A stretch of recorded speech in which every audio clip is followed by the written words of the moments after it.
శ్రావణమాసపు జల్లు గుండెలోన కుచెముళ్ళు ఎంగిలి మింగే వేళ గొంతులోన గోల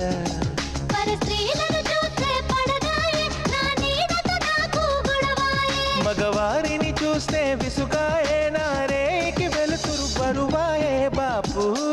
బాపు బాపు బాపు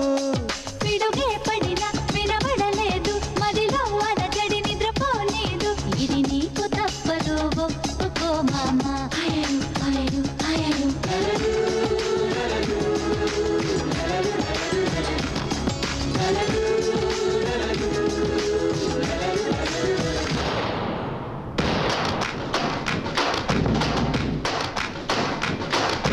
కొంటె పిల్లనే చూసా సెంటీమీటర్ నవ్వమని అడిగా తను నవ్వే నవ్వితే 100 మంది చచ్చిపోయారు